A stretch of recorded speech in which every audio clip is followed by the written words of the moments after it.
चतुर्थी की पूजन में जो आप आखा दाना रखते हो, गेहूं वगैरह कुछ भी जो रखते हो, उसकी बड़ी महत्वता होती है महाराज। यहाँ तक कहा गया है, चतुर्थी की कथा तो आप लोग पढ़ते होंगे, जो लोग पढ़ते हैं उनको मालूम होगा।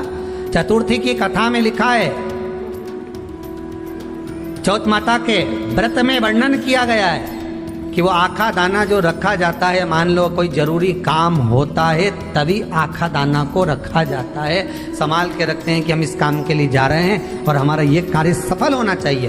तो जिसने चतुर्थी का व्रत करा है, जिसने चंद्रदेव का पूजन करा, चतुर्थी का व्रत करा, तो गणेश जी से विनती करके वहां से 2-4 आखा दाना उठा ले, और जो व्यक्ति का काम अटक रहा है अपने ही घर का, पर दूसरे कुल को नहीं देना, अपने ही कुल के अंतर्गत जो काम अटक रहा है उसकी जेब में, उसके पल्लू में उस चीज को रख दिया जाए। तो चतुर्थी जो अगली आती है, जैसे आप महीने की करते हो तो महीने की, और आप जैसे करते हो कि 4 अलग बड़ी बड़ी चतुर्थी करते हो, तो उसके अनुसार आपका कार्य सिद्ध होता ही है। उस आखे दाने का इतना महत्व होता है क्योंकि चतुर्थी का व्रत करने वाली माता जब व्रत करती है तो स्वयं चतुर्थी की कथा में लिखा हुआ है कि पार्वती जी गणेश जी से चतुर्थी की कथा बचवाती। तो चतुर्थी की कथा जब होती है तो उसको स्वयं गणेश जी बाच रहे हैं। तो व्रत कौन सुन रही है? माता पार्वती। और आपने जो आखा दाना लिया वो गणेश जी के भाव से लिया, गणेश जी से निवेदन करके, विनय करके, प्रार्थना कर उसको प्राप्त किया। तो जिनकी यहाँ संपदा की कमी होती है, वैभव की कमी होती है, लक्ष्मी की कमी होती है, प्रतिष्ठा की कमी होती है, धन की कमी होती है, उसके लिए बुधवार के दिन अगर शंकर पर 1 लोटा पानी चढ़ाया जाता है तो जिन लड़कियों का विवाह नहीं हो रहा, जिन बच्चों का विवाह नहीं हो रहा, उन बच्चों के भी विवाह हो जाते हैं। हमारा वृद्धि से मतलब होता है जिस कन्या या वर का विवाह नहीं होता, 40 साल हो गए या 30 साल हो गए, या जब 28 के बाद में लड़का लड़की क्रॉस हो जाए कि 29 में, 30 में, 32 में, 34 में, 40 तक पहुंच गए और विवाह नहीं हो रहा, तब बेलपत्री के जो पेड़ होता है, वृक्ष होता है, उस वृक्ष की जो डाली होती है, उस डाली के मनकों से जो माला बनती है, बाजार में भी मिल जाती है बेल की माला, उस माला को भगवान शंकर को समर्पित कर कर बेलपत्री के वृक्ष के नीचे बैठ कर भगवान शंकर का पंचाक्षर मंत्र का जाप करना है। कौन सा मंत्र है? पंचाक्षर। पंचाक्षर मंत्र कल बताया था, नमः शिवाय। अगर रसोई घर से भोजन में तुलसी डलकर अगर ठाकुर जी के सामने वो थाली रखी तो ये पक्का है वो थाली ठाकुर जी नहीं जीमेंगे, क्योंकि उसमें तुलसी रखी हुई आई है। हाँ, जब ठाकुर जी के सामने थाली रखा गई और तुमने थाली रखने के बाद में मंदिर के सामने बैठ के फिर तुलसी डाली तो ठाकुर जी उसको स्वीकार कर लेते हैं। क्यों? क्योंकि 33 करोड़ देवी देवता एक जगह पर विराजमान हैं। जब हम थाली रखते हैं, प्रथम देव उस भाग को ग्रहण कर ले। जब तक तुलसी डालते हैं, प्रथम देव अपनी दृष्टि हटा ले। समय होता है, एक टाइम होता है, एक पल होता है, एक घड़ी होती है कि गणेश जी महाराज हमारे घर में आ गए। गणेश जी की सबसे पहली जो आरती हो, उस आरती के समय पर अगर धूप बत्ती जलाई जाए या गोबरी को जलाकर उसमें गूगल छोड़ी जाए और गूगल छोड़ने के बाद गणेश जी का नाम ध्रुम वर्ण कह दिया जाए तो गणेश जी को तुम्हारे घर की पूजा स्वीकार करना पड़ती है। बस वो समय हम जानते। हम तो बस उतना जानते हैं कि शिव महापुराण में लिखा और मुद्गल पुराण में लिखा, गणेश पुराण में लिखा, गणेश जी का एक नाम होता है ध्रुम वर्ण। क्या नाम है?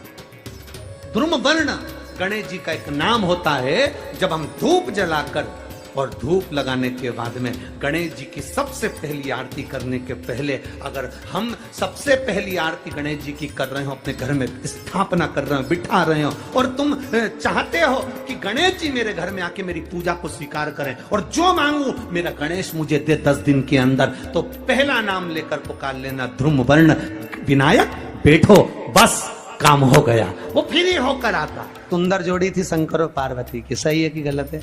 कभी नहीं झगड़ते थे।